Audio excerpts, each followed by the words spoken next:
Hey guys, today we're going to talk about the chaos of the Middle Ages. Their life, quite honestly, back then was just this big hot mess. It was just one problem after another. And it really kicks off this time period of when they start to say, hey, the people want to be in power. And it's going to lead us up to what's coming next year in social studies class for you, which is going to be the colonists arriving in America. So let's get into this. The first thing that you have to know is how their social system was set up. So this is their social pyramid, and each level relies on the next level. What you have to understand first off is this is only about 10% of all of Europe's society back then. About 90% of their population lived right here in this bottom level as the peasants and the serfs.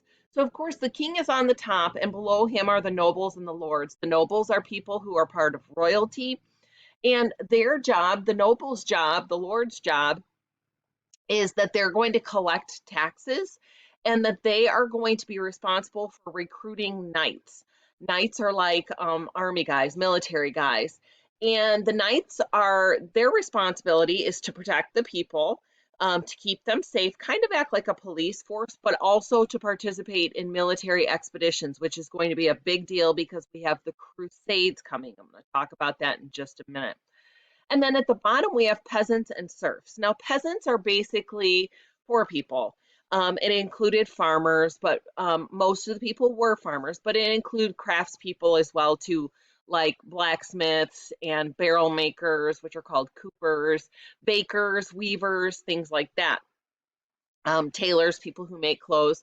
So they were just very, very poor people.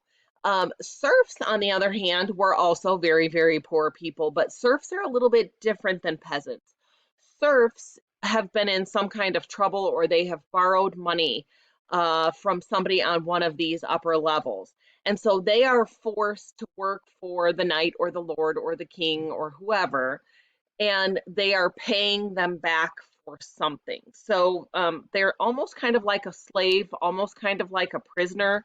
They are not allowed to leave the property, the land that they all share together, which I'm going to show you in a second, without permission, because they are tied to this person. You know, they owe them something, and so they cannot leave freely. Peasants, on the other hand, can.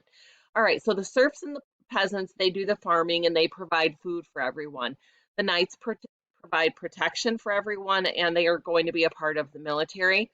The nobles, of course, they're going to find those knights and they're going to collect tax money and give it to the king. And in return, the king is giving land to the nobles give land to the knights, and the knights give land, and I don't mean to own, but they borrow land to the serfs and peasants so that they can farm it and they can make money off of the food that is produced. Okay, so let's take a look at what this property would look like back in that time period. You would have, the king would be in his own castle far away, not on this land, but this is going to be the three lower levels of the social pyramid we just talked about. So the lords, the nobles, the people of royalty, they would live on this upper part of this castle. And then the knights would typically have the lower level of the castle. I'm sorry if you can hear my dog snoring. He's really obnoxious. All right, and so the knights live on this lower level down here. The serfs and peasants are going to live in these little houses right here. And then they have their own church on the property that the people would attend.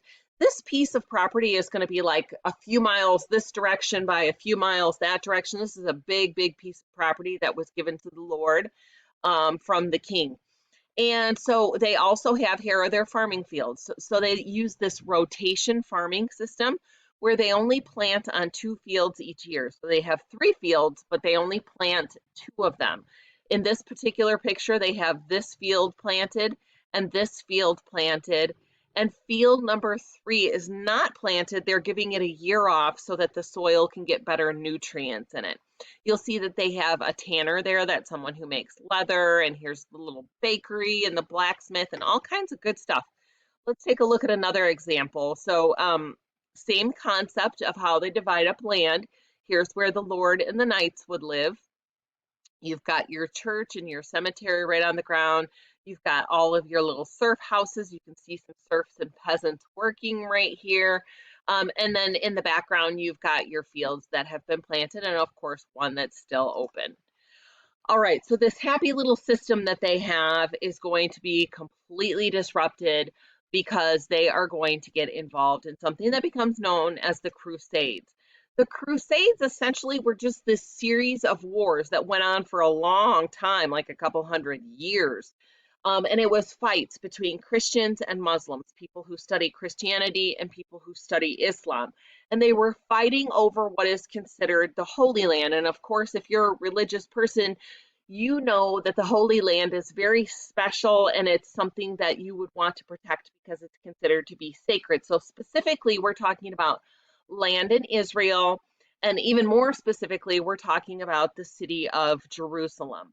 Both religions believe that there are things there that are sacred to their religion, and they want total control of that territory. So here's why we fight, because we're fighting over the Holy Land. And a lot of these people, the knights and the crusaders, people who joined into the Crusades, they wanted to go and become rich off of it. They wanted to fight with other places. They wanted to be able to get plunder, which, if you remember that word, it means stuff that you would steal in a time of war. So you're a military guy, you go into this town, you fight a battle, you win, and then you go to all the different shops or wherever and you take anything that you want. That is called plunder. So they were looking to go get plunder, riches that they could bring back home. The European economy and the military was really, really growing because a lot of people felt that it was really important to join in on these crusades. I guess I should say the Christian fighters felt that it was really important. They felt that if they didn't go and be a part of the crusades, that they were disappointing God because they wanted to protect the Holy Land. So because of this, because they're out looking in these different territories and fighting in different lands, and we're talking about essentially Europe fighting against Middle Eastern or Asian people, Asian warriors, they're traveling between these two continents quite a bit. And so they're starting to have an increase in trade and business and bringing back different things that maybe they had never seen at home before and their families had never seen before, and they really liked them and thought they were cool and wanted more. So there's a lot of trading going on, specifically up and down Silk Road. And they're using these guys called middlemen who they travel a short distance and then they meet someone else and they trade goods, and then they each go their separate way and they go back and get more goods, and then they come back and meet in the middle again, and repeat, repeat, repeat. Okay, so this Silk Road becomes a serious problem because there's disease. They're not just traveling with gold and spices and things like that. They're traveling with the bubonic plague, sometimes called the Black Death, and that's because of the way that it looked. Once you caught it and it took off within your system, you would get these really gross black blisters all over your skin. So it was technically called the bubonic plague. And it was an epidemic, which means it's a rapidly spreading disease. It spreads fast and it spreads over this huge area. It came from fleas. It did not come from rats, although that's a really common misconception, was that rats were the cause of the bubonic plague. It wasn't the rats, it was the fleas that were on the rats. And those fleas would jump off the rats and they would get on cattle and different animals, cats and dogs or whatever, and then it would get into homes and on people. Both the rat and the human would die if they had been bit or infected with the saliva from the flea. Now, most historians agree that the bubonic plague began in China and it spread along Silk Road. It actually began on a camel caravan, a group of camels with traders and middlemen who were carrying goods towards Europe. So here is a map of where this started. It began over in this area right here of China, and Silk Road spreads all through here, goes all through these areas right here, Saudi Arabia, this is Yemen and Oman, then it comes up here to Italy. So it began here, and then it moves over to Italy, and from there it begins to spread outward. And so the plague itself was caused by this bacteria called Yersinia pestis. It was in the saliva of fleas. There's absolutely no treatment for it. Doctors were afraid to go and treat patients. They didn't know what to do. They had no idea what a cell was. There weren't microscopes or anything like that.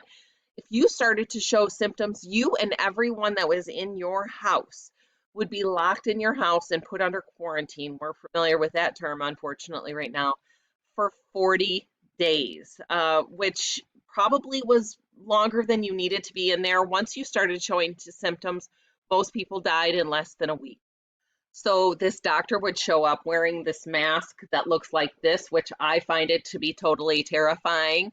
And the beak of the mask is loaded full of spices, and they think that that spice is going to filter out whatever it is that's in the air that you would catch. You would start to have all of these symptoms that are listed on the screen, as well as you'd start to get these blisters all over your skin, and they would look black because they would be full of blood. And that's why I got the name bubonic plague. All right, this is creepy. Let's switch back. Okay, that's better. All right, so the effects of the plague. So this ship, it travels over to Italy. It goes from China to Italy, and it goes into this major seaport. This is a picture of the place, Genoa, Italy. And when the ship pulls into the port, almost everyone on the boat is dead. And the Italians are like, "Get out of here. We don't know what's going on that ship, but you got to get out of here. We don't want you here." But it was too late. There had already been rats inside the bags of grains and things that they were going to trade. And these rats had jumped off at the dock and started to spread into Italy. About a third of Europe's population died over about a 5-year period. So this is about 25 to 35 million people. Just to put that into perspective for you, Chicago has a population of about 4 million people. So think about how many people that actually is, a third of the population. If that happened here in the United States, that means about 110 million people would die from this disease. So this is about 7,000 people a week are passing away at that time, and they can't even keep up with it. So since they have all of these people who are dead and it's highly contagious, it's attracting more rats that are coming along. They're jumping from on these bodies, not to be morbid or gross, but it just keeps getting worse and they don't know how to get it under control. So this seriously disrupts this happy little home system that they have set up here. And what ultimately happens is that that manor system that I just showed you, the way that the lords and the knights and all of those people live together on that chunk of land, it starts to fall apart because so many people have died. They might have had their blacksmith died, and half of, a third of their farmers have died. And all of these people who make up this community and their social pyramid, it's falling apart. People are dying. They don't have people to fill in these jobs. And so what happens is the ones who are left behind, the ones that have survived it, realize there is a lot of work for them to do by themselves, and they start to see that they are worth more. They start to ask for more money to do their jobs because, let's face it, you don't have as many people to go and see to ask to do that job. So they realize they can start asking for more money. And once they start getting more money, and they're not as poor as they used to be when they were a peasant, they decide to start moving to big cities.